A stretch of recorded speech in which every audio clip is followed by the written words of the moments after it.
तर का खरंच मराठी सिनेमा बदलत आहे? जिथं अशात आलेले काही चित्रपट जसं की देऊळ बंद 2 आणि तुंबाडची मंजुळा ह्या दोन्ही पिक्चरनी म्हणजे सध्या मराठी सिनेमा बूस्ट व्हायला आहे. आणि जिथं हे दोन्ही चित्रपट खूप सुंदर आहे आणि मला माहिती आहे की तुंबाडची मंजुळा ऑफिशियल रिमेक आहे सू फ्रॉम सोचा. आणि बरेच लोक म्हणतील की अरे रिमेकच आहे आणि असं तसं. पण तुम्ही बघा रिमेक असून सुद्धाही इतक्या सुंदर प्रकारे त्यांनी पडद्यावरती उतारला आहे ना. कारण की तुम्ही बॉलिवूडला तर बघतच असता त्यांचे रिमेक्स सध्या काय हाल चालू आहे म्हणजे दर दुसऱ्या दिवशी रिमेक आणि ते बी प्रॉपर रिमेक नसतात. फक्त दृश्यमच असा एक म्हणजे रिमेक वाटतो मला जे की खूप सुंदर आहे.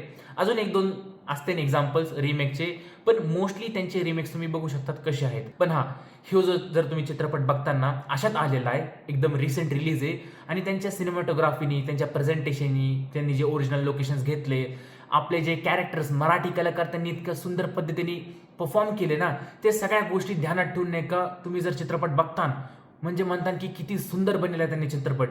आणि असंच मला वाटतं की आता सिनेमा जे मराठी चित्रपट आता बनवत आहेत म्हणजे मराठी सिनेमा जे पुढे चित्रपट काढतील त्यांनी तसंच नाही का क्वालिटीवरती फोकस करावा. आणि मी माझ्या हे जर तुम्ही रिसेंट माझा व्हिडिओ बघितला असेल ना, तर त्याच्यात मी सांगितले की नाही का मराठी सिनेमात काय चुकतंय, का मराठी सिनेमाने सध्या काय करायला पाहिजे, का असल्या कुठल्या गोष्टी ज्या मराठी इंडस्ट्रीने जर केल्या तर त्याला अजून जास्त बूस्ट भेटन. आणि मला वाटतं की पुढे जाऊन नाही का ते अजून गोष्टी इम्प्रूव्ह करतील. पण जर तुम्ही हे दोन चित्रपट बघताना असं वाटतं की हे सिग्नल आहे की आता मराठी सिनेमा वापस आला आहे, म्हणजे मराठी इंडस्ट्री इज बॅक नाव. ज्याच्यात मी अशात एक अजून टीजर पाहिला आणि तो टीजर बी मला खूप चांगला वाटला. आणि त्या टीजरची एक खासियत काय होती की त्याच्यात VFX आणि CGI चांगले दाखवले गेले आहेत. म्हणजे काही काही सीन्समध्ये VFXचा वापर केला गेला आणि ते ॲक्च्युली खूप चांगली वाटली मला. तर टीजरचं नाव आहे भूतम भयम. तर हां, ह्या टीजरमध्ये आपले जे यूट्यूब कॉन्टेंट क्रिएटर्स नाही का, जसं की जस्नील things, focused Indian, Saurabh Gadge, Shubham Jadhav आणि सिद्धांत सरफरे आणि त्यासोबतच नाही का आपले प्रोफेशनल मराठी कलाकार जसं की पुष्कराज आणि मनमीत हे दोघं सुद्धा आहे, ज्यांनी आधी काही कॉमेडी मराठी चित्रपटात नाही का काम केलं सुद्धा आहे. आणि ते जेव्हा मी नाही का त्या सगळ्यांना पाहिलं त्या ग्रुपला, तर मला इतकं म्हणजे चांगलं वाटलं ना की जिथं नाही का बॉलिवूडमध्ये काही कॅमिओज आणि साईड रोल्स करणारे आपले मराठी कॉन्टेंट क्रिएटर्सला आता एक त्यांची फुल्ली डेडिकेटेड मूवी भेटत आहे आणि ते बी त्यांच्या स्ट्रॉंग जॉनरमध्ये कॉमेडीमध्ये. आणि यूट्यूब शॉर्ट्सवरती 15-16 सेकंडसाठी हसणारे आता आपल्याला 2.5 तासासाठी मोठ्या पडद्यावरती दिसणारे, ज्याच्यात नाही का मी कुठल्याच यूट्यूब शॉर्ट्सवरती जास्त त्यांचं हॉरर रिलेटेड कॉन्टेंट तर नाही पाहिलं आणि केलं असेल तरी 1-2 वेळेस केलं असेल आय गेस, कारण की मी जास्त नाही पाहिलं. पण हां, तेच नाही का तुम्ही जर नाही का मोठ्या पडद्यावरती बघता हॉरर प्लस कॉमेडी, तर ते बघायला खूप जास्त मजा येईल. आणि ते जर तुम्ही टीजर पाहिला असेल त्यांचा, तर त्याच्यात आपल्याला एकदम रॉ, फनी आणि हाय ऑन VFX दिसत आहे. तर 7 मित्र आहेत आणि ते सगळे बेरोजगार आहेत, त्यांना काही सुद्धा काम नाही. आणि ते सगळे मित्र नाही का एका रात्रीच्या आय गेस नाही का एका वीरान एका रहस्यमयी राणीवाडा महलात जातात आणि त्या महलाचा एक डार्क एक हॉन्टेड पास्ट आहे आणि तिथं गेल्यावरती सगळी मजा सुरू होणार आहे.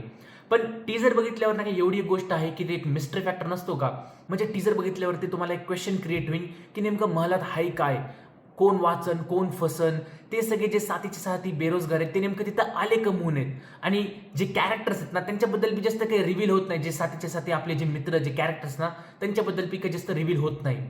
आणि एक असतं की नाही का जे यूट्यूब कॉन्टेंट क्रिएटर्स आहेत ना, त्यांनी ह्या बघा किती मेहनत केली आहे, म्हणजे ते शून्यापासून नाही का यूट्यूबवरती इतके वर आले आहेत. आणि नंतर जेव्हा तुम्ही त्यांना त्या मोठ्या पडद्यावरती बघतात की एक ते नसतं का अरे मी ह्याला यूट्यूबवरती पाहायचो, अरे ह्यो इथपर्यंत आला, की ते एक ते उत्सुकता ते उद्भवून नाही का येतं मनापासून, ते खूप चांगलं वाटतं त्यांना बघितल्यावरती.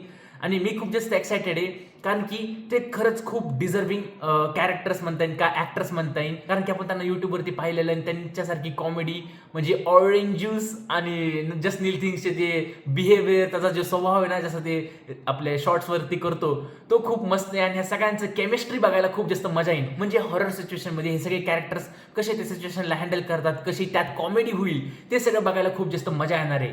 आणि जर तुम्ही टीजर नसन पाहिला तर आत्ताच जाऊन नक्की पहा, कारण की टीजर खूप चांगला वाटला मला. आणि बघू आता ट्रेलर आल्यावरती मी खूप जास्त एक्सायटेड आहे की ट्रेलर कसा असतो. बाकी जर तुम्हाला व्हिडिओ आवडला असेल तर व्हिडिओला नक्की लाईक करा, शेअर करा आणि सबस्क्राईब करा. आणि जर तुम्ही चॅनलवरती नवीन असताल तर सबस्क्राईब करायला विसरू नका. आणि तुम्हाला जर व्हिडिओ आवडला असेल तर लाईक करायला विसरू नका. भेटतो मी तुम्हाला पुढच्या व्हिडिओमध्ये. जय हिंद, जय महाराष्ट्र.